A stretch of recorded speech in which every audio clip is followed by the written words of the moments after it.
റബ്ബി ഇശ്റഹ് ലി സദ്രി വയസ്സിർ ലി അംരി വഹ്ലുൽ ഉഖ്ദതം മിൻ ലിസാനി യഫ്ഖഹു ഖൗലി.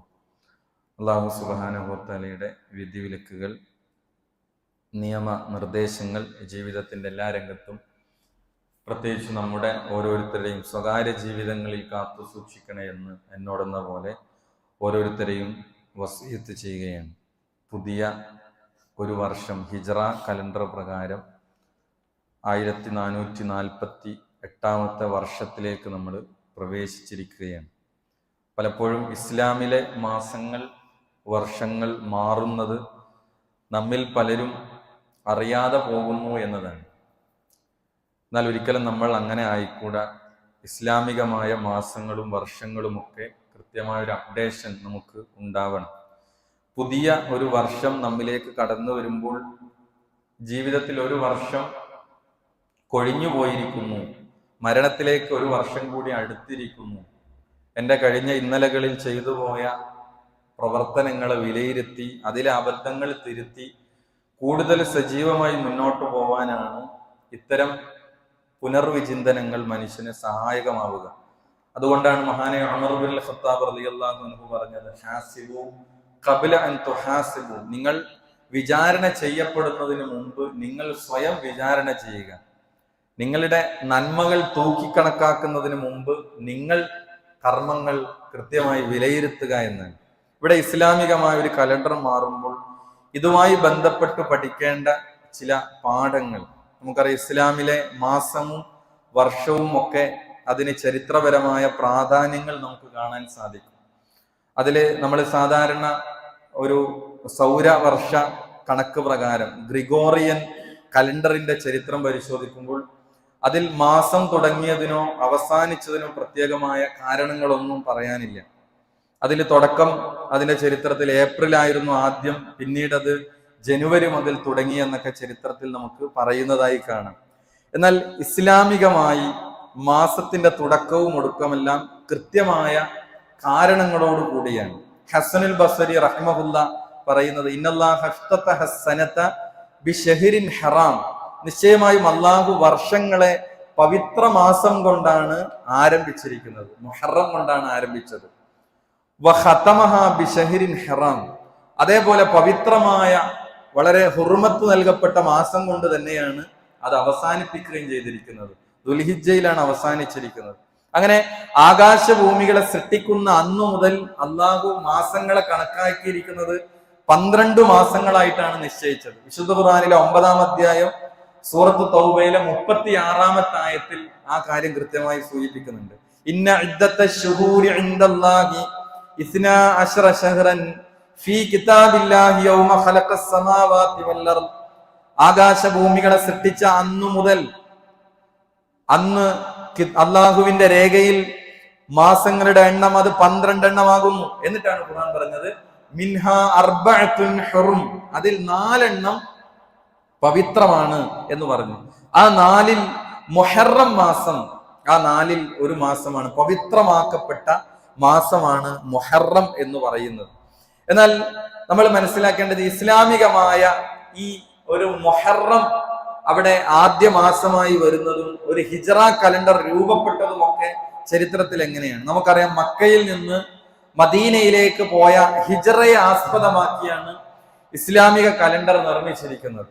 വളരെ കാലം മുമ്പ് തന്നെ മാസങ്ങൾ അനുസരിച്ച് കാര്യങ്ങൾ ചെയ്യാറുണ്ടായിരുന്നെങ്കിലും നബി സല്ലല്ലാഹു അലൈഹി വസല്ലമയുടെ കാലഘട്ടത്തിൽ ഒരു കലണ്ടർ സമ്പ്രദായം ഉണ്ടായിരുന്നില്ല.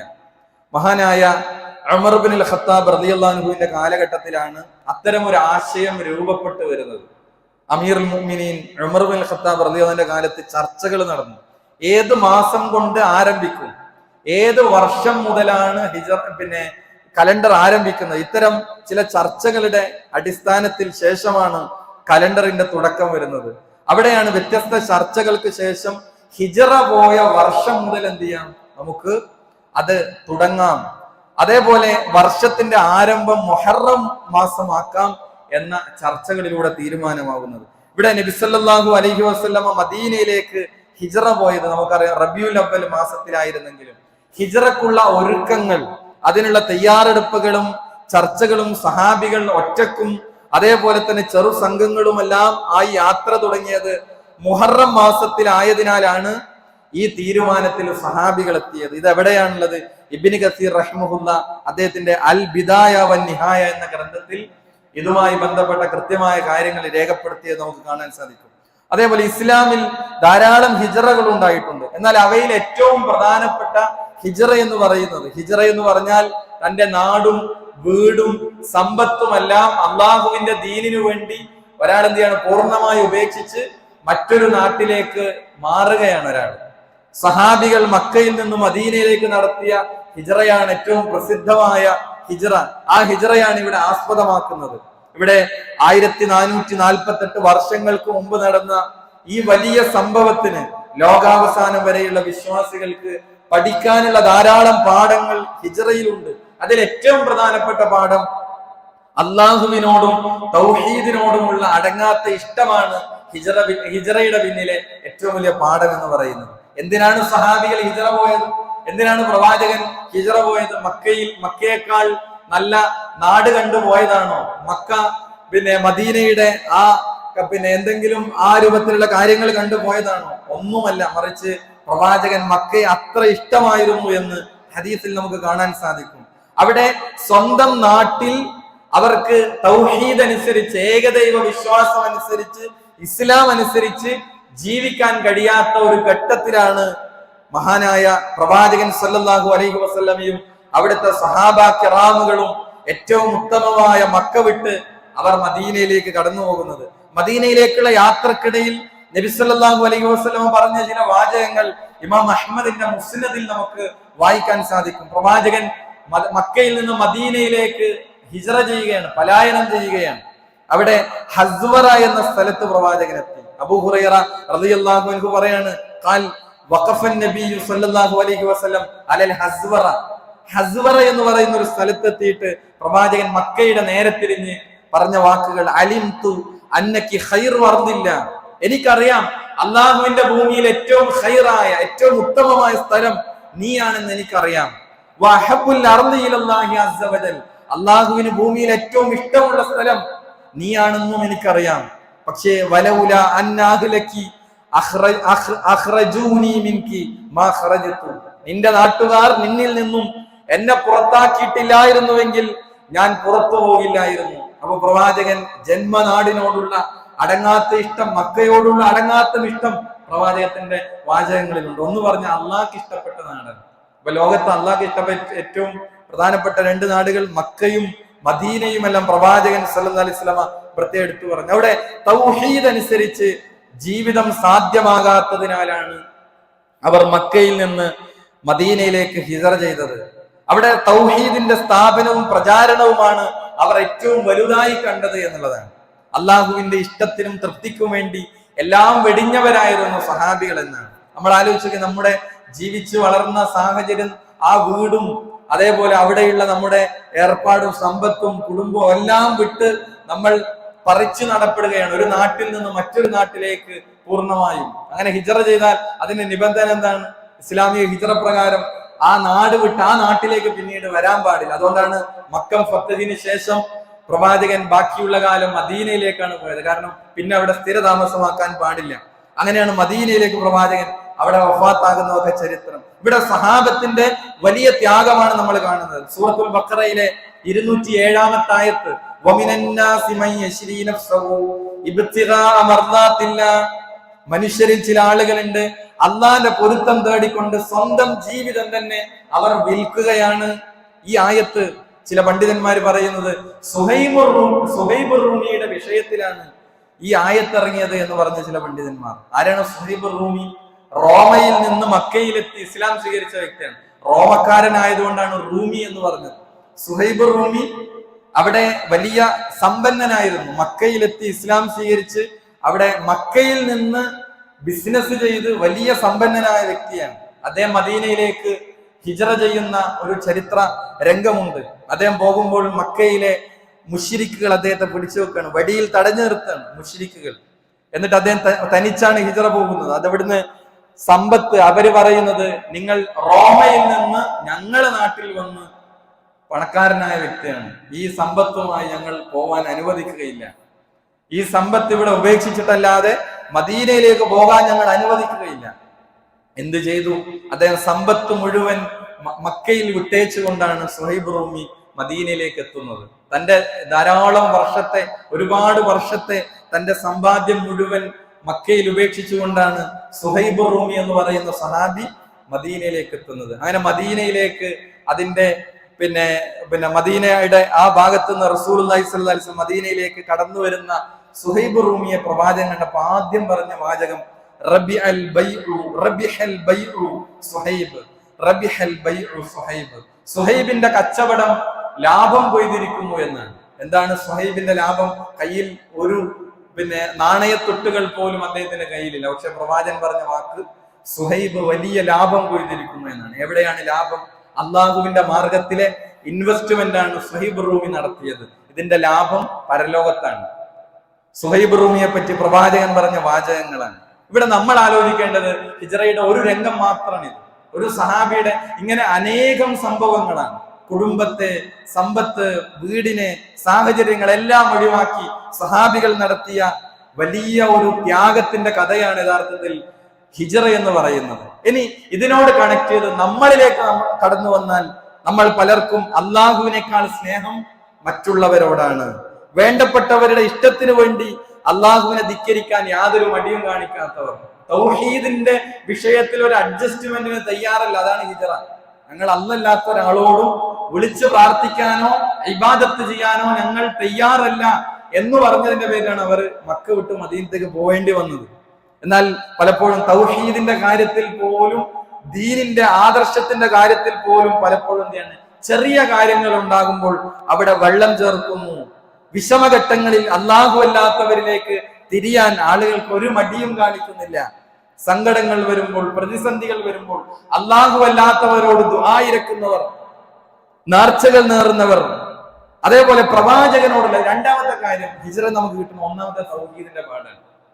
അവിടെ നമ്മൾ ആലോചിക്കേണ്ടത് ഇത്ര വലിയ ത്യാഗങ്ങളൊന്നും നമുക്ക് ഉണ്ടായിട്ടില്ല.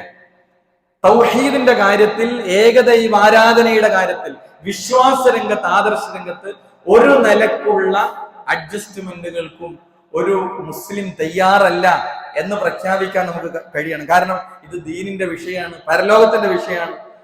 അപ്പോ നമുക്കതിൽ ഒരു വിട്ടുവീഴ്ചയും ഇല്ല. രണ്ടാമത്തത് പ്രവാചകനോടുള്ള അടങ്ങാത്ത സ്നേഹമായിരുന്നു ഹിജ്റയുടെ പാഠം. മറ്റെന്തിനേക്കാളും പ്രവാചകനെ സ്നേഹിച്ചതിനാലാണ് അവർ കുടുംബവും കച്ചവടവും വിട്ടു റസൂലിന്റെ കൂടെ പോകാൻ അവര് തയ്യാറായത്. തങ്ങൾക്ക് എന്തെങ്കിലും സംഭവിക്കുന്നതിനേക്കാൾ അവർ പേടിച്ചിരുന്നത് പ്രവാചകൻ എന്തെങ്കിലും സംഭവിക്കുമോ. പ്രവാചകന്റെ ഹിജ്റയിൽ കൂടെ ഉണ്ടായിരുന്നത് അബൂബക്കർ സിദ്ദീഖ് റളിയല്ലാഹു അൻഹു ആണ്. അദ്ദേഹത്തിന്റെ മനസ്സിലെ ആശങ്ക എന്താണ്? നബിയുടെ മുന്നിലും പിന്നിലും ബാക്കിലും ഒക്കെ മാറി മാറി അബൂബക്കർ സിദ്ദീഖ് റളിയല്ലാഹു അൻഹു നടന്നു എന്നാണ്. അപ്പൊ നബിക്ക് ഇത് മനസ്സിലായില്ല. എന്താണ് ചുറ്റും കൂടി എല്ലായിടത്തും കൂടി ഇങ്ങനെ ഇടതും വലതും മുന്നിലും ഒക്കെ മാറി മാറി നടക്കണം, ഒന്നിച്ചൊരേ ഫ്ലോയിലെല്ലാം നടക്കണത്. ചോദിച്ചപ്പോ പറഞ്ഞത്, എനിക്ക് എന്റെ തടിയല്ല എനിക്ക് പേടി, റസൂലിനെ ആരെങ്കിലും ആക്രമിക്കുമോ എന്ന ഭയമായിരുന്നു. അദ്ദേഹം മാറി മാറി പിന്നിലും മുന്നിലേക്കും ഒക്കെ മാറി മാറിയായിരുന്നു അദ്ദേഹത്തിന് നടത്തം. സ്വന്തത്തെക്കാൾ നബിയെ സ്നേഹിക്കൽ നിർബന്ധമാണ്. ലാ യുഅ്മിനു അഹദുക്കും ഹത്താ അകൂന അഹബ്ബ ഇലൈഹി മിൻ വാലിദിഹി വവലദിഹി വന്നാസി അജ്മഈൻ. മക്കള്, മാതാപിതാക്കള്, മറ്റെന്തിനേക്കാളും എല്ലാ ജനങ്ങളെക്കാളും പ്രവാചകൻ നമ്മുടെ സ്വന്തം നഫ്സിനെക്കാളും ഇഷ്ടപ്പെടുന്നത് വരെ ഒരാൾ വിശ്വാസിയാവുകയില്ല, ഈമാൻ പൂർത്തിയാവുകയില്ല എന്നാണ്. ഈമാനിന്റെ മാധുര്യം, ഹലാവത്ത് എപ്പോഴാണ് ഒരാൾക്ക് നുകരാൻ കഴിയുക? അതിനൊരു മാധുര്യമുണ്ട്, അതിനൊരു ഹലാവത്തുണ്ട്. അതെപ്പോഴാണ്? മനസ്സിന്റെ ഉള്ളിലേക്ക് മൂന്ന് കാര്യം വന്നാൽ, മൻ കുന്ന ഫീഹി വജദ ഹലാവത്തുൽ ഈമാൻ. മൂന്ന് കാര്യങ്ങൾ ഒരാളിൽ ഉണ്ടായാൽ അയാൾക്ക് ഈമാനിന്റെ ആ ഹലാവത്ത് നുകരാമെന്നാണ്. അതിലൊരു കാര്യം എന്താ? അയ്യകൂനല്ലാഹു വറസൂലുഹു അഹബ്ബ ഇലൈഹി മിമ്മാ സിവാഹുമാ. മറ്റെന്തിനേക്കാളും അള്ളാഹും റസൂലും അവന് ഇഷ്ടമുള്ളതായി തീരുക എന്നുള്ളതാണ്. ഇവിടെ നമ്മുടെ അവസ്ഥ എന്താണ്? ഇതൊക്കെ നമ്മൾ ക്ലബ് ചെയ്യേണ്ടത് നമ്മുടെ ജീവിതത്തിലേക്ക് നമ്മുടെ അവസ്ഥ എന്താണ്? പ്രവാചകന്റെ കൽപ്പനകൾക്ക് വില കൽപ്പിക്കാൻ നമുക്ക് സാധിക്കുന്നുണ്ടോ? പലരുടെയും ഇഷ്ടം ദീനിനെതിരായി വന്ന അവിടെ അഡ്ജസ്റ്റ്മെന്റ് നടക്കുന്നുണ്ടോ? ഭാര്യയോടുള്ള സ്നേഹം കാരണം സുന്നത്തുകൾ വെടിയാൻ കാരണമാകുന്നുണ്ടോ? അതല്ലെങ്കിൽ മാതാപിതാക്കളുടെ, സുഹൃത്തുക്കളുടെ, തിരിച്ചും മറിച്ചൊക്കെ നമ്മൾ ആലോചിച്ച് നോക്കാം. അവരുടെ ഇഷ്ടവും തൃപ്തിയും അനുസരിച്ച് ദീനിന്റെ കാര്യങ്ങളിൽ അഡ്ജസ്റ്റ്മെന്റുകൾ നടക്കുന്നുണ്ടോ എന്നുള്ളതാണ്. പ്രവാചക സ്നേഹം ഉണ്ട് എന്ന് പറയലല്ല, പ്രവാചകനെ പൂർണ്ണമായും അവർ ജീവിതം കൊണ്ട് ഏറ്റെടുത്തവരായിരുന്നു സ്വഹാബികൾ. അത് നമുക്ക് കഴിയുന്നുണ്ടോ എന്നതാണ് രണ്ടാമത്തെ പാഠം. അതേപോലെ ഇസ്ലാമിലെ സാഹോദര്യമാണ്, വിശ്വാസികൾ തമ്മിലുള്ള സാഹോദര്യ ബന്ധത്തിന്റെ ഏറ്റവും ഉദാത്തമായ ഉദാഹരണമാണ്. ഇതിനേക്കാളും വലിയ ഒരു ചരിത്രം ലോക ചരിത്രത്തിൽ നമുക്ക് കാണാൻ കഴിയില്ല. അത്ര വലിയ ത്യാഗത്തിന്റെ സംഭവമാണ്. അതായത് അഭയാർത്ഥികളായി ഒരു നാട്ടിൽ നിന്ന് വന്ന ഒരു പറ്റം ആളുകളെ എല്ലാം കൊടുത്ത് സ്വീകരിക്കാൻ ആർക്ക് പറ്റും? നമ്മുടെ നാട്ടിലേക്ക് കുറെ ആളുകൾ ഒന്നിച്ചു വരിക, അവരാര് അക്കമഡേറ്റ് ചെയ്യും? അവർക്കാര് പിന്നെ പണം കൊടുക്കും? അവർക്കാര് ഭക്ഷണം കൊടുക്കും? അവർക്കാർക്ക് താമസ സൗകര്യം കൊടുക്കും? ഒരു വലിയ പ്രശ്നമാണ്. പക്ഷെ പ്രവാചകന്റെ അനുയായികളായി ഒരു നോക്ക് പോലും ജീവിതത്തിൽ കാണാത്ത മക്കത്തുനിന്ന് മദീനത്തേക്ക് വന്നവരെയാണ് നമ്മൾ മുഹാജിർ എന്ന് പറയുന്നത്, ഹിജറ ചെയ്തു വന്നവർ. അവിടെ ആദ്യമേ വിശ്വാസം സ്വീകരിച്ച് മുസ്ലിങ്ങളായവരാണ് ആര്? അൻസ്വാരികൾ എന്ന് പറയുന്നത്. ഈ അൻസ്വാരികളുടെ വലിയ മാതൃക നമ്മൾ അവിടെ കാണുന്നു. അൻസ്വാരികൾ എല്ലാം കൊടുത്തു സ്വീകരിച്ചു എന്നാണ്. എല്ലാം കൊടുത്തു എന്ന് പറഞ്ഞാല് തന്റെ സമ്പത്തിന്റെ പകുതി കൊടുത്തു മുഹാജിറിന്, ഒരാൾക്ക് ഒരാളെ സഹോദരനായി നിശ്ചയിച്ചു കൊടുത്തു, വീടിന്റെ പകുതി കൊടുത്തു താമസിക്കാൻ.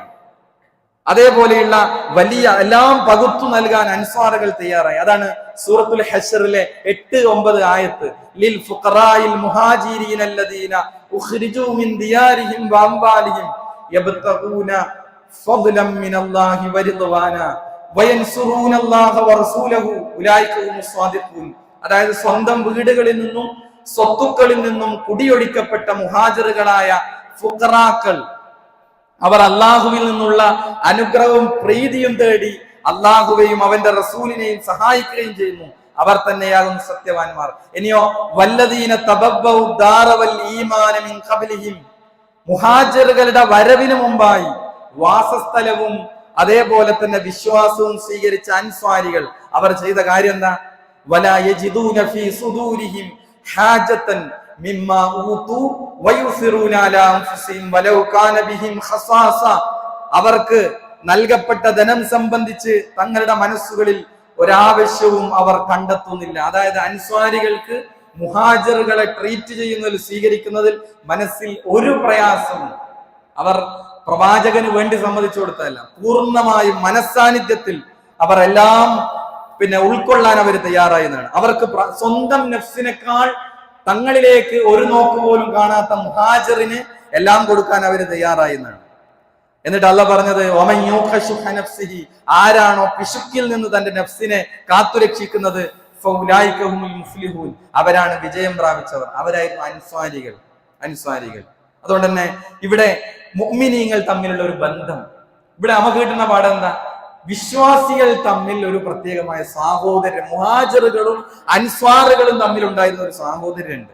അൽ മുഅ്മിനു ലിൽ മുഅ്മിൻ കൽ ബുനിയാൻ, വിശ്വാസികൾ തമ്മിൽ പരസ്പരം ഒരു കെട്ടിടം പോലെയാണ് എന്നാണ്. കെട്ടിടത്തിന്റെ പ്രത്യേകത എന്താ?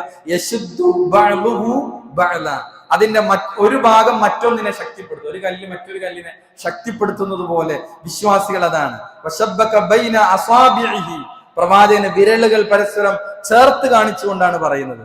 എന്നാൽ വിശ്വാസികളുടെ കാര്യത്തിൽ പൂർണ്ണ താല്പര്യം കാണിക്കാൻ നമുക്ക് കഴിയുന്നുണ്ടോ? പരസ്പരമുള്ള നമ്മുടെ സാഹോദര്യത്തിൽ ഏതവസരത്തിലും പ്രയാസം നേരിടുന്നവർക്ക് താങ്ങായി മാറാൻ നമുക്ക് കഴിയുന്നുണ്ടോ? ലോകത്തിന്റെ വിവിധ ഭാഗങ്ങളിൽ പ്രയാസം നേരിടുന്നവർ, അവരും നമ്മുടെ വിശ്വാസികളാണ്. അവർക്ക് വേണ്ടി പ്രാർത്ഥിക്കൽ നമ്മുടെ ബാധ്യതയാണ്. ഇതൊക്കെയാണ് സാഹോദര്യം എന്ന് പറയുന്നത്. മറ്റൊന്ന് ത്യാഗസന്നദ്ധതയാണ്. നമ്മൾ ശരിക്കും മനസ്സിലാക്കേണ്ട കാര്യമാണ്. സ്വഹാബികൾ നടത്തിയ നമുക്കറിയാം, മക്കത്തുനിന്ന് മദീനത്തേക്ക് പോയവർക്കറിയാം എത്ര കിലോമീറ്ററാണ്. 450 കിലോമീറ്റർ മക്കയിൽ നിന്ന് മദീനയിലേക്ക് നമ്മൾ വാഹനത്തിൽ പോകുമ്പോൾ എത്ര മണിക്കൂറാണ് എടുക്കുന്നത്. പക്ഷെ അത് നടന്നിട്ടും മറ്റു പല വിധേനയുമാണ്, കഷ്ടപ്പാടുകൾ സഹിച്ചാണ് മദീനയിലേക്ക് അവരെത്തുന്നത്. അതും സുരക്ഷിതമല്ലാത്ത ഈ ശത്രുക്കളുടെ ഇടയിലൂടെയാണ് അവരുടെ പോക്ക്. അപ്പൊ ഇവിടെ പലതും ദീനിനു വേണ്ടി ത്യജിക്കാൻ അവർ തയ്യാറായി. നമ്മൾ പലപ്പോഴും ഒരു ദീനി ദാവാരംഗത്ത് അതല്ലെങ്കിൽ ഒന്ന് പള്ളിയിലേക്ക് സുബഹി ജമാഅത്തിന് വരാൻ അവിടെ പോലും കാരണങ്ങൾ പറഞ്ഞ് ഒഴിയാനാണ് നമ്മൾ ശ്രമിക്കാറുള്ളത്. പക്ഷെ ഇതെല്ലാം സാഹചര്യം ഉണ്ടായിട്ടും അവരെന്ത് ചെയ്തു? ഈ ദീനിനാണ് അവർ പ്രാമുഖ്യം കൊടുത്തത്. അവർ ആരും അവരെ വിളിച്ചുന്തി പറഞ്ഞയച്ചതല്ല, അവർ സ്വമേധയാ സന്നദ്ധരായതാണ്. അപ്പോഴാണ് അതിന്റെ ഒരു ഹലാവത്ത് കിട്ടുന്നത്. അല്ല, ഒരാൾ നിർബന്ധിച്ച് ചെയ്യുമ്പോൾ അതിനൊരു ഹലാവത്ത് കിട്ടൂല. കാരണങ്ങൾ പറഞ്ഞ് ഒഴിയാനല്ല അവർ ശ്രമിച്ചത്, പ്രതിസന്ധിയുടെ സാഹചര്യത്തിലും ദീനിന്റെ കാര്യങ്ങൾക്ക് പ്രാമുഖ്യം കൊടുത്തു എന്നാണ്. അബ്ദുല്ല ദുൽ ബിജാദൈൻ എന്ന് പറയുന്ന ഒരു സഹാബി ഉണ്ടായിരുന്നു. അദ്ദേഹം ഹിജറ പോകുമ്പോ കുടുംബം തടഞ്ഞു, സമ്പത്ത് മുഴുവൻ ഒഴിവാക്കി, ഉടുത്ത വസ്ത്രം പോലും തടഞ്ഞു വെച്ചു എന്നാണ്. അവസാനം അദ്ദേഹം ചെയ്ത ഒരു പുതപ്പ് കീറിയിട്ട് അത് രണ്ടായി മാറ്റിയിട്ട് ഒന്ന് ഉടുത്തു, മറ്റൊന്ന് പൊതിച്ചു. എന്നിട്ടാണ് മദീനയിലേക്ക് നടന്നു വന്നത്. അങ്ങനെ നബി ഇട്ട പേരാണ് ദുൽ ബിജാദൈൻ. ബിജാദ് എന്ന് പറഞ്ഞ പുതപ്പാണ്, രണ്ട് പുതപ്പിന്റെ ഉടമ ദുൽ ബിജാദൈൻ എന്ന് നബി വിളിച്ചാണ്. അങ്ങനെ ചരിത്രത്തിൽ അദ്ദേഹം അറിയപ്പെട്ടത് അബ്ദുല്ല ദുൽ ബിജാദൈൻ എന്ന് ചരിത്രത്തിൽ അറിയപ്പെട്ടത്. രണ്ട് പുതപ്പുമായി മക്കയിൽ നിന്ന് മദീനയിലേക്ക് വന്ന സ്വഹാബികൾ. അതുകൊണ്ട് തന്നെ നമുക്ക് ഈ ഹിജ്റ നൽകുന്ന വലിയ പാഠങ്ങൾ എന്ന് പറയുന്നത് നമ്മുടെ കുടുംബം, നമ്മുടെ കച്ചവടം, അതേപോലെ തന്നെ അത്തരം ഭൗതികമായ പല കാര്യങ്ങൾക്കും സഹിക്കുന്നവർക്ക് ദീനിനു വേണ്ടി നമുക്ക് പലപ്പോഴും എനിക്കും നിങ്ങൾക്കും ത്യാഗങ്ങൾ സഹിക്കാൻ, പ്രതിസന്ധികൾ സഹിക്കാൻ, ചെറിയ കാരണങ്ങൾ പോലും നമുക്ക് ഉൾക്കൊള്ളാൻ കഴിയുന്നില്ല എന്നത് വളരെ സങ്കടകരമായ കാര്യമാണ്.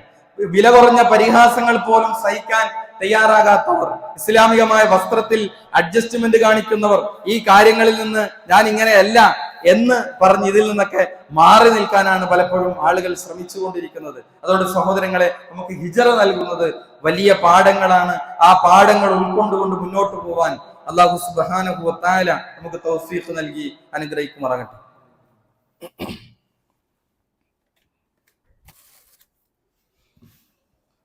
അൽഹംദുലില്ലാ വസ്സലാത്തു വസ്സലാമു അലാ റസൂലില്ലാ വഅലാ ആലിഹി വസഹ്ബിഹി അജ്മഈൻ. അമ്മാ ബഅദ്. അല്ലാഹു സുബ്ഹാനഹു വ തആലയുടെ വിധിവിലക്കുകൾ, നിയമനിർദ്ദേശങ്ങൾ ജീവിതത്തിൻ്റെ എല്ലാ രംഗത്തും പാലിച്ച് പകർത്തിക്കൊണ്ട് മുന്നോട്ട് പോകണേ എന്ന് ഒരിക്കൽ കൂടി ഓർമ്മപ്പെടുത്തുകയാണ്. ഹിജ്റയുമായി ബന്ധപ്പെട്ട പാഠങ്ങളാണ് നമ്മൾ പറയുന്നത്. അതിൽ ഏറ്റവും പ്രധാനം ഇഖ്ലാസാണ്. എല്ലാം ത്യജിച്ച്, നാടും വീടും ഒക്കെ ത്യജിച്ച്, നമുക്കറിയാം സഹാബികൾക്ക് എത്രത്തോളം ആത്മാർത്ഥത ഈ വിഷയങ്ങളൊക്കെ ഉണ്ടാകും. പക്ഷെ ആ സഹാബികളോട് പ്രവാചകൻ ഹിജ്റയെ പ്രത്യേകം എടുത്തുകൊണ്ട് ഒരു ഹദീസ്, ഇമാം ബുഖാരിയുടെ സ്വഹീഹുൽ ബുഖാരിയിലെ 1-ാമത്തെ ഹദീസ് എന്താണ്, നിയ്യത്തുമായി ബന്ധപ്പെട്ട ഹദീസിൽ ഒരു ഹിജ്റയുടെ പരാമർശമുണ്ട്. നബി സല്ലല്ലാഹു അലൈഹി വസല്ലം ഒരിക്കൽ ഉമർ ഇബ്നുൽ ഖത്താബ് റളിയല്ലാഹു അൻഹു മിമ്പറിൽ നിന്ന് പറഞ്ഞു, സമിഅ്തു റസൂലല്ലാഹി സ്വല്ലല്ലാഹു അലൈഹി വസല്ലം യഖൂൽ, പ്രവാചകൻ സല്ലല്ലാഹു അലൈഹി വസല്ലം പറയുന്നത് ഞാൻ കേട്ടിട്ടുണ്ട്, ഇന്നമൽ അഅ്മാലു ബിന്നിയാത്ത്, തീർച്ചയായും പ്രവർത്തനങ്ങൾ നീയത്തനുസരിച്ച് മാത്രമാകുന്നു. വഇന്നമാ ലികുല്ലി ഇംരിഇൻ മാ നവ, ഓരോരുത്തർക്കും അവർക്ക് ഉദ്ദേശിച്ചത് ലഭിക്കും. എന്താണോ നിയത്ത് അത് കിട്ടും. എന്നിട്ട് പ്രവാചകൻ അവിടെ പറഞ്ഞത് ഫമൻ കാനത്ത് ഹിജ്റത്തുഹു ഇലാ ദുനിയാ യുസീബുഹ, ആരുടെ സ്വഹാബികളോടാണ് നബി ഇത് ആദ്യം പറയുന്നത്. അപ്പോൾ ആരുടെയെങ്കിലും ഹിജ്റ ഇഹലോകം നേടാൻ വേണ്ടിയോ, ഒരു സ്ത്രീയെ ഔ ഇലാ ഇംറഅത്തിൻ യൻകിഹുഹ, ഒരു സ്ത്രീയെ വിവാഹം കഴിച്ചു കിട്ടാൻ വേണ്ടിയോ ആയാൽ ഫഹിജ്റത്തുഹു ഇലാ മാ ഹാജറ ഇലൈഹി, അവന്റെ ഹിജ്റ, അവൻ ഏതൊന്നാണോ ഉദ്ദേശിച്ചത് ആ ഉദ്ദേശിച്ചതിലേക്കാണ് അവന്റെ ഹിജ്റ. അപ്പോ ഉദ്ദേശിച്ചത് മാത്രമേ ലഭിക്കുകയുള്ളൂ എന്നാണ്. ഇപ്പൊ എത്ര വലിയ നന്മ ചെയ്താലും അള്ളാഹുവിൽ നിന്നുള്ള പ്രതിഫലം മാത്രമേ ആഗ്രഹിക്കാവൂ. മലയോളം വലിയ നന്മ ചെയ്താലും ലോകമാന്യത കൊണ്ട്, റിയാ കൊണ്ട് എല്ലാം നഷ്ടപ്പെടുന്നതിനെ നാം ഭയപ്പെടണം. ഒരു വ്യക്തിക്ക് നന്മ ചെയ്താൽ അള്ളാന്റെ തൃപ്തിയല്ലാതെ അദ്ദേഹത്തിൽ നിന്നൊരു പ്രാർത്ഥന പോലും പ്രതീക്ഷിക്കരുത്. ചില പണ്ഡിതന്മാർ അങ്ങനെ പറഞ്ഞു, പ്രാർത്ഥന പോലും, അയാൾക്ക് പ്രാർത്ഥിക്കാം, പ്രാർത്ഥന കിട്ടും, ഒക്കെ പക്ഷെ അവിടെ പ്രാർത്ഥന ലഭിക്കലും ലഭിക്കാതിരിക്കലും നമ്മുടെ പ്രതിഫലവുമായി ബന്ധപ്പെട്ട് നിൽക്കുന്നതല്ല, അത് പടച്ചോൻ തരേണ്ടതാണ്. നമ്മൾ അതുമാത്രം, അള്ളാന്റെ വജ്ഹ് മാത്രം, നമ്മൾ ഉദ്ദേശിക്കേണ്ടത് അള്ളാന്റെ വജ്ഹ് മാത്രമാണ് ഏതൊരു കാര്യത്തിലും. അതേപോലെ തന്നെ ഇതൊരു മഹത്തായ ഇബാദത്താണ്. ഹിജ്റ എന്ന് പറയുന്ന ഇബാദത്താണ്. എന്നാൽ ഹിജ്റ പലപ്പോഴും ഏറെ തെറ്റിദ്ധരിപ്പിക്കപ്പെട്ട പദമാണ്. ഹിജ്റ, ജിഹാദ്, ഇങ്ങനെയുള്ള പദങ്ങളൊക്കെ. എന്നാൽ ഹിജ്റക്ക് വേറെ ചില ഭാഗങ്ങൾ അതിനുണ്ട്. ഹിജ്റ എന്ന് പറയാൻ നാട് വിട്ടു പോകൽ മാത്രമല്ല, തിന്മകളിൽ നിന്നുള്ള ഒരു ഹിജ്റയുണ്ട്. നമ്മൾ നിർബന്ധമായും ചെയ്യേണ്ട ഹിജ്റയാണ്. നബി സല്ലല്ലാഹു അലൈഹി വസല്ലം പറഞ്ഞു, അൽ മുസ്ലിമു മൻ സലിമൽ മുസ്ലിമൂന മിൻ ലിസാനിഹി വയദിഹി, ഒരു മുസ്ലിം എന്ന് പറഞ്ഞാൽ തന്റെ നാവിൽ നിന്നും കയ്യിൽ നിന്നും മറ്റുള്ള മുസ്ലിമീങ്ങളെ രക്ഷപ്പെടുന്നവരാണ് യഥാർത്ഥ മുസ്ലിം എന്ന് പറയുന്നത്. വൽ മുഹാജിറു മൻ ഹജറ മാ നഹല്ലാഹു അൻഹു, അല്ലാഹു വിരോധിച്ചവയിൽ നിന്നും പലായനം ചെയ്യുന്നവർ. വിരോധിച്ചെന്നെങ്ങനെ പലായനം ചെയ്യാം? വിട്ടു നിൽക്കലാണ്. ഒഴിവാക്കുന്നവൻ മുഹാജിറാണ്. അപ്പൊ നമുക്ക് മുഹാജിറാകാം. എങ്ങനെ? ഈ നാട് വിട്ടു പോകലല്ല, അല്ലാഹ് ഹറാമാക്കിയതിൽ നിന്ന് വിട്ടു നിൽക്കുക, അതിൽ നിന്ന് മാറി നിൽക്കുക, അത് മുഹാജിറാണ്. റസൂലുള്ളാഹിനോട് ഒരാൾ ചോദിച്ചു, യാ റസൂലല്ലാഹ് അയ്യുൽ ഈമാനി അഫ്ളൽ? ഖാല അൽ ഹിജ്റ. ഏറ്റവും അഫ്ളൽ ഏതാണെന്ന് ചോദിച്ചപ്പോൾ റസൂൽ ഹിജ്റയാണ് പറഞ്ഞത്. ഫമൽ ഹിജ്റ, എന്താണ് ഹിജ്റ? തഹ്ജുറു അസ്സൂ, നീ തിന്മകളിൽ വെടിയലാണ് യഥാർത്ഥ ഹിജ്റ എന്ന് പറഞ്ഞാൽ. അതുകൊണ്ട് തന്നെ നമുക്ക് ഓരോരുത്തർക്കും നിർബന്ധമായ ഹിജ്റയാണ്. രഹസ്യ ജീവിതത്തിൽ ഈ ഹിജ്റ ചെയ്യാത്തവർ പലപ്പോഴും നമുക്ക് കാണാൻ സാധിക്കുന്നു.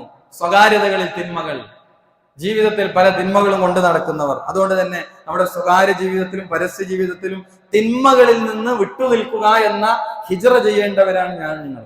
ഇപ്പൊ നമുക്ക് ഹിജ്റന്റെ സാഹചര്യം ഉണ്ടോ? ഇല്ല. നമുക്ക് ദീനനുസരിച്ചും തൗഹീദ് അനുസരിച്ചൊക്കെ നിലവിൽ നമുക്ക് പ്രശ്നങ്ങളൊന്നുമില്ല.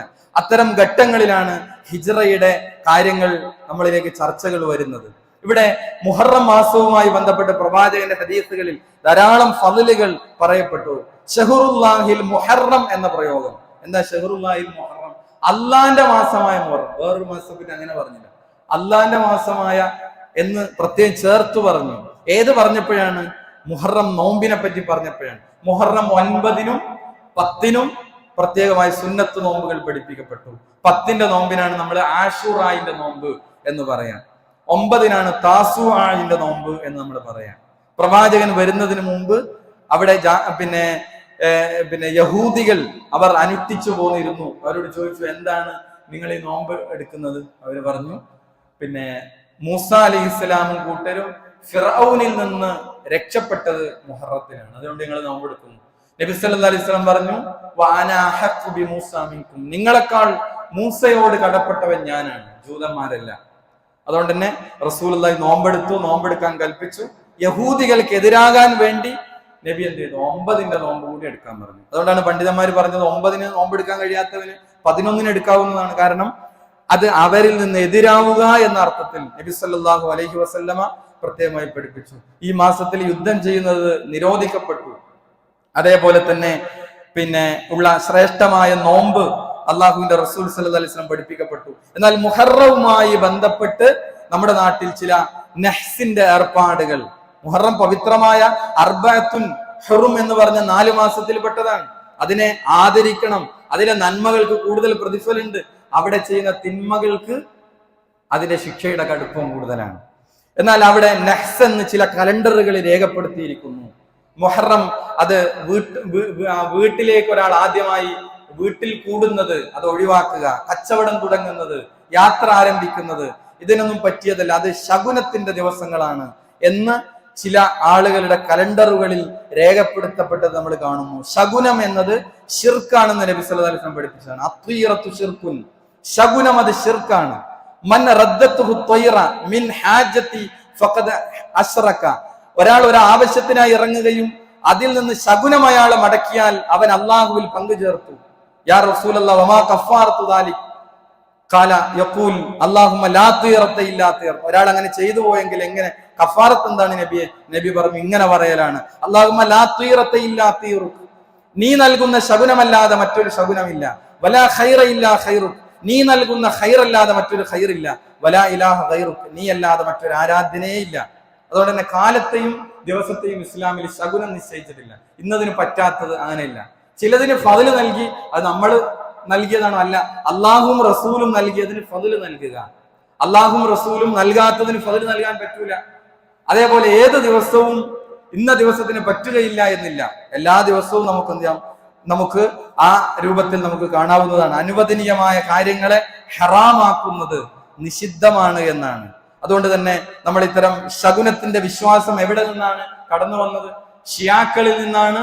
നമ്മുടെ നാട്ടിൽ പലർക്കും ഈ പല ആശയങ്ങളും കടമെടുത്തതുപോലെ ഈ നിലക്കുള്ള നഹ്സിന്റെ ആശയങ്ങൾ കലണ്ടറുകളിൽ വന്നത് മുഹറവുമായി ബന്ധപ്പെട്ട് ഹുസൈൻ റളിയല്ലാഹു അൻഹുവിന്റെ കർബലയിലെ കൊലപാതകവുമായി ബന്ധപ്പെട്ട് ഇന്നും ഷിയാ മെജോറിറ്റിയുള്ള നാടുകളിൽ ശരീരങ്ങൾ പരിക്കേൽപ്പിച്ചവർ യാ ഹുസൈൻ യാ അലി എന്ന് നമ്മുടെ രാജ്യത്ത് പോലും ബോംബെ പോലെയുള്ള ചില നാടുകളിൽ ഷിയാ മെജോറിറ്റിയുള്ള രാജ്യങ്ങളിൽ ഈ നിലക്ക് ആണുങ്ങളും പെണ്ണുങ്ങളും ഒക്കെ ഹുസൈൻ റളിയല്ലാഹു അൻഹുവിന്റെ കൊലപാതകവുമായി ബന്ധപ്പെട്ട് അവർ നടത്തുന്ന ചില വളരെ തെറ്റായ ചില ഏർപ്പാടുകൾ, അതാണ് മുസ്ലിം ഉമ്മത്തിലേക്കും അരിച്ചു കയറി വന്നത് നമ്മൾ കാണുന്നത്. അതുകൊണ്ട് തന്നെ നഹ്സ് വിശ്വാസം ഇസ്ലാമിൽ ഇല്ലാത്തതാണ്.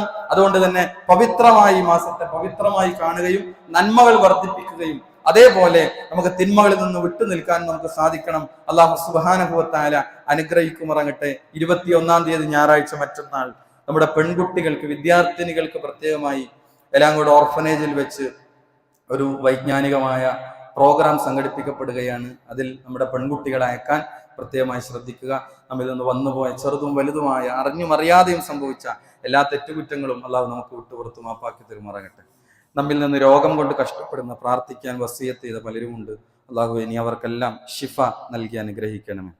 നമ്മിൽ നിന്ന് മരണപ്പെട്ടു പോയ മുഅ്മിനീങ്ങൾ അള്ളാഹു ഇനി അവർക്ക് മഗ്ഫിറത്തും റഹ്മത്തും നൽകി അനുഗ്രഹിക്കണമേ. ലോകത്തിന്റെ വ്യത്യസ്ത ഭാഗങ്ങളിൽ പ്രയാസങ്ങൾ, പീഡനങ്ങൾ അനുഭവിക്കുന്ന മുസ്ലിം സഹോദരങ്ങൾ അള്ളാഹു ഇനി അവർക്ക് നിർഭയത്വവും സമാധാനവും രക്ഷയും നൽകി അനുഗ്രഹിക്കണമേ. റബ്ബന തഖബ്ബൽ മിന്നാ ഇന്നക അൻതസ് സമീഉൽ അലീം. അല്ലാഹുമ്മ അഇസ്സൽ ഇസ്ലാമ വൽ മുസ്ലിമീൻ വഅദ്ദിൽ അശ്ശിർക വൽ മുശ്രിക്കീൻ. അല്ലാഹുമ്മ ഇന്നാ നസ്അലുക്കൽ ജന്ന. അല്ലാഹുമ്മ അജിർനാ മിനൻ നാർ. റബ്ബന തഖബ്ബൽ മിന്നാ ഇന്നക അൻതസ് സമീഉൽ അലീം. റബ്ബന ആതിനാ ഫിദ് ദുനിയ ഹസന വഫിൽ ആഖിറതി ഹസനതൻ വഖിനാ അദാബൻ നാർ. ആമീൻ ആമീൻ ബിറഹ്മതിക യാ അർഹമർ റഹീമീൻ.